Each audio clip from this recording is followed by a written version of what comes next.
Så har jeg fået selskab af Sam, som er product manager for Cannondale Road. Det vil sige, han har ansvaret for alt det, som Cannondale laver, som ender på landevejen.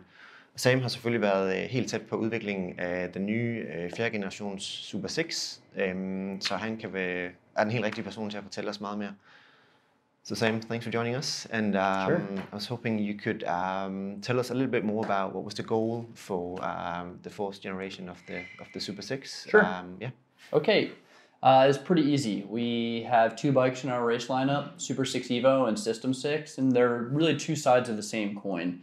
We wanted to, both are used to deliver results, and we wanted to improve both the speed of SuperSix EVO and also the weight. And that's not just frame and fork weight, that's system weight. So wheels, seat post, frame, fork, cockpit, everything that really outside of the drivetrain that contributes to weight on a bicycle. The third goal was to make the bike easy to live with. These bikes are for racing and training, and we need them to be serviceable, dependable, and compatible with a wide array of aftermarket products available to us. Perfect. And when you look at the new Generation 4, it has obviously similarities with the previous version, but there's also a lot of details that are quite different. So what are the main differences between this one and the one that we know as the 3rd generation? So I'll start with what is the same, because that will help us frame up what is different. So EVO 3 was regarded to be one of the most comfortable bikes in the pro peloton. Many people just said it is the most comfortable bike in the pro peloton. So we wanted to retain that, but in pursuit of making this bike faster, we needed to deepen the seat post cord length. When you do that, you take away from the comfort of the bike. So we had to move that somewhere else. So what you'll see on this bike is, despite deeper cord lengths, particularly in the seat post and seat tube area, you actually see quite a dramatic taper down by the bottom bracket. And this is where we had to sort of provide additional compliance. We took a lot of lessons that we learned from Topstone and our previous work with dropped seat stays to make sure that this bike, although faster, rode with the same level of comfort and reactiveness. Perfect, perfect. And what are the, so in terms of aerodynamics, obviously you have the SuperSix, that's a pure aero bike. I think it even was awarded the fastest bike in the world. Yes, yeah. How close are we with this one compared to the SuperSix? So if you look at SuperSix EVO 3 and System 6, this bike falls a little bit beyond halfway in terms of aerodynamic savings. So this bike is somewhere in the ballpark of 12 watts faster than SuperSix EVO Generation 3, which would put it somewhere between probably 10 and 12 watts slower than a System 6, specification dependent, size dependent, all of that. So the bike is extremely fast, and then you pair this bike with our new bottles, the Gripper Aero bottle, and a pair of HG64 wheels, and you have a bike that is getting pretty dang close to System 6 performance.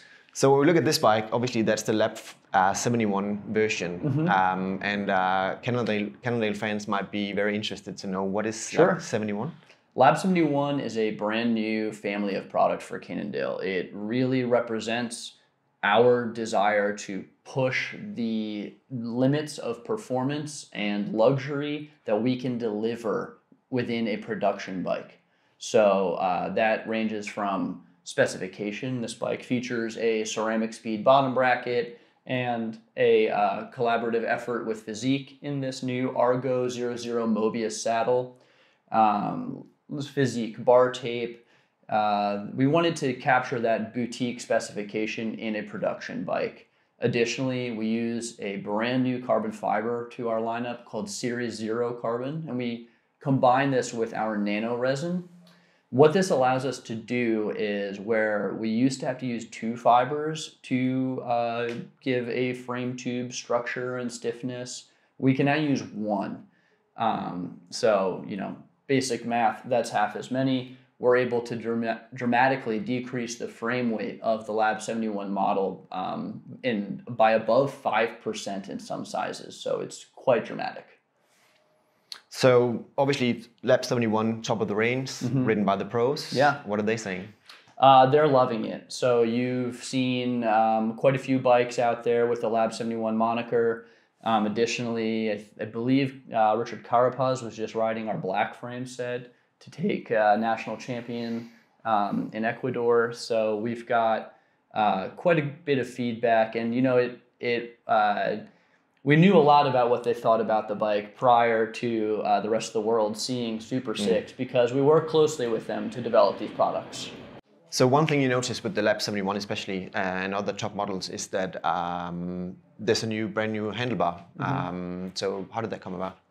So we knew that the handlebar was a critical component when it came to both achieving the aerodynamic goals and the weight goals. Remember when I said weight on this project was more than frame and fork. It was the entire bike system. And that is part of our systemized approach. So the System Bar R1, made in collaboration with Momo Design, was our way of answering the question of how do we make this bike faster and lighter, at least a critical part of it. Yeah. The secret sauce to the System Bar R1 is actually hidden in the frame, and it's our new steerer tube technology that we call Delta Steerer. We essentially took a round steerer and cut the sides off of it so that it forms a bit of a triangular shape or like a delta.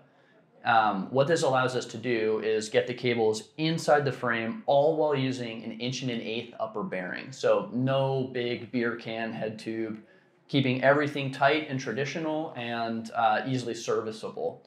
The other beauty of this system is, yes, this handlebar is amazing, but we know some people have anatomical needs or preferences that we just simply cannot provide.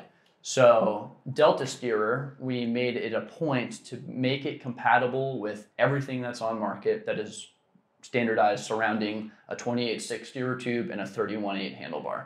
So you can use our conceal stem in partnership with any 31.8 handlebar of your preference, or if you'd like to use your own stem, we have dust covers available that transition our Delta shape straight to a round traditional steerer shape or stem shape, meaning you can run any cockpit under the sun, depending on what your personal preference is.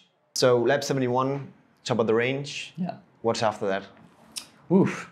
Well, we've got our high mod range, and those are every bit as badass as the Lab 71 offering. So we've made weight improvements on every level of SuperSix. So Lab 71, of course, coming in at 770 grams for a painted 56 frame. High mod, just a scant bit heavier at 810 grams. That's a reduction over our previous generation high mod frames. And then carbon, perhaps with the most impressive drop in weight, we're doing carbon level frames in a painted size 56 configuration at 930 grams. And when will these bikes hit the market? SuperSix as a platform along with Lab 71 will be debuted on March 1st of 2023. You will see accompanying that launch 2 high mod models, being the High Mod 1 featuring SRAM Red Access, and the High Mod 2, a dedicated Ultegra Di2 bike.